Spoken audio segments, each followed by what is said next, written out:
I'm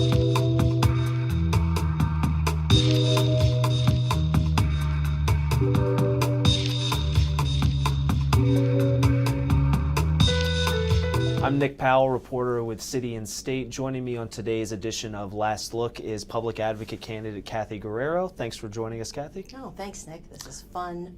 Yes. So I wanted to just, I guess, first have you introduce yourself to our viewers. Tell me a little bit about your background and Sure. why you joined the race. Absolutely. I grew up in Brooklyn and Staten Island, and I presently live on the Lower East Side with my 3-year-old daughter, Anna Rose, and my husband. And you know what, to be blunt, I have been running 15 months full-time for the only job I've ever wanted.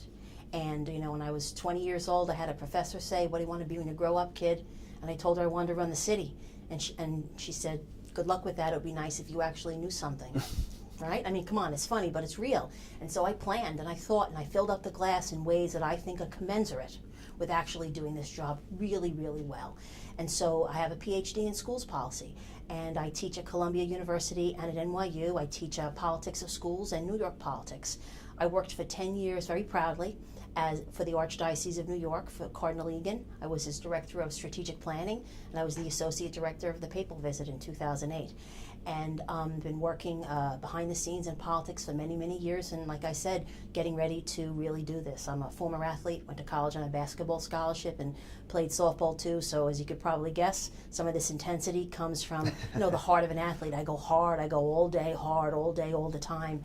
And so here we are, you know, and you know, very, very happy that after 1,000+ meetings, I am I'm doing this. You know, we're in a statistical tie, as you know, to win this thing. And I want to say I'm surprised, but I'm not, because I've been hearing that message around the city. And those that would have slept on me now figured it out, that this is real, that in the zeitgeist of a New York City body politic that was told that there was sort of big money or, you know, big power or some sort of name recognition or former office that would gift you this office. Well, your money's no good here, and your theoretical power apparently isn't being gifted to anyone. And I exist, like I said, in the zeitgeist of a working class and middle class New York who is tired of being told who they should vote and how. And I'm also the faith-based candidate. I'm very proud of my faith as a Catholic and a Christian, but I lead with it. And so I'm the only candidate who has aggressively pursued and gotten the endorsement of faith-based leaders from around this city, dozens and dozens, and we roll them out every single day because they know what I know, which is the advocates in the community already exist. I don't have to reinvent the wheel as the next public advocate. And Nick, I'm the next public advocate, okay? I really am.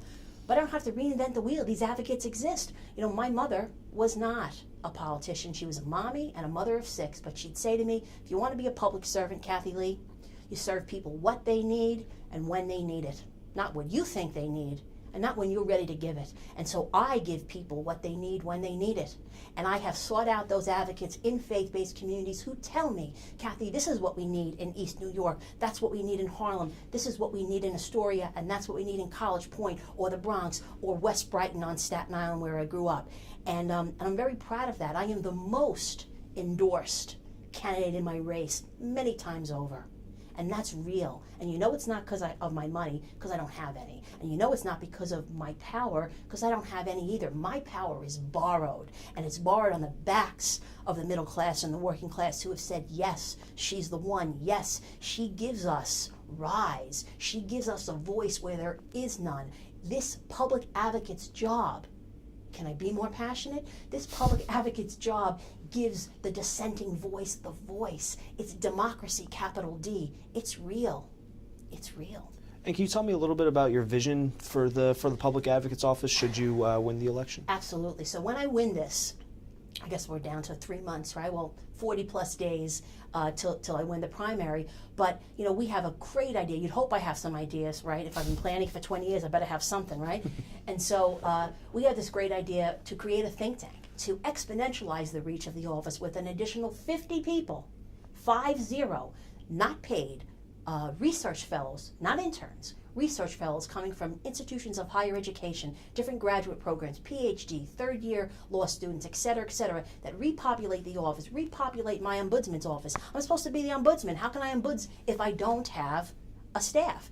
It'll repopulate a law office. How am I supposed to bring cases, which, trust me, Nick, I'm going to bring cases, okay, if I don't have lawyers to do it? And then, as a researcher, as an academic, put together this policy team so we churn out 3-month, 6-month, 1-year snapshot studies. So when someone tells me, Cathy, this is the issue, I go, sit tight, let's put some teeth around that. So when I come out, I'm not just railing to the gods, but I actually have a story, a narrative that's based on something real. That's creative thinking. That's real thinking. I've been to about 40 events with the 3 people that would run against me, and I would swear, Nick, they think they're going to save planet Earth.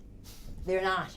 You're not the mayor, you're not even the controller, you're the public advocate. You can lift the discourse and you can move it, but you can't do it with a few staff. I'm going to do it not just by dint of sheer will, but also because I'm going to have this extraordinary staff that's going to help me raise the discourse and move it. You talked about doing more with less. What do you think about the job that public advocate Bill de Blasio has done with a very limited budget in his time in the office? Yeah, I think he's done a great job. I think that each of the 3 public advocates that we've seen, Mark Green and Betsy Gottbaum and Bill de Blasio, have done really good jobs, and each have gotten a piece of it extraordinarily well. And Mr. de Blasio understands that the real power of this job's on the ground, and he's got thousands of deeply embedded relationships in communities, as do I, because you understand that if that's the base of your power, people on the ground, what they think, and as my mother would say, what they need and when they need it, well, there's your power. And so I think he's done an extraordinary amount, as you just said, with very, very little. Now, there's been a lot of focus recently on the poor conditions of some of the NYCHA facilities and public housing. I'm curious if you have any sort of vision for, kind of revamping the condition of public housing in New York City. Well, so the answer to the question I like to give, which is very direct, you're not going to fix public housing as a public advocate. You're not. So rather than me go on some wonderful discourse about what I think can happen, I'm going to answer the question about from the rubric of the job. And I can lift the discourse, I can put together, and I'm going to have 5 of my policy team in the think tank, just churning out details and research and putting together data to tell what may have to be a dual narrative to maybe what the city's talking about, to actually put teeth around parts of the story that can be fixed and should be fixed. And I believe that NYCHA is in a world of hurt. But from the position of the public advocate, I can add into this by being the ombudsman when calls come in, and that's real. And aggressively pursuing fixes to individual residents when they have problems. But as it relates to the whole city, moving the discourse through real research and concentrated pockets of helping to understand what the real issues are. Another issue that's kind of resonated throughout the citywide races this year is stop and frisk. Right. And it's the various candidates have taken different positions on the issue. Where do you stand on stop and frisk policing? Right. Well, I'm very proud right up front to have gotten the endorsements of the law enforcement unions and organizations around the city that have wrapped their minds and hearts around my campaign.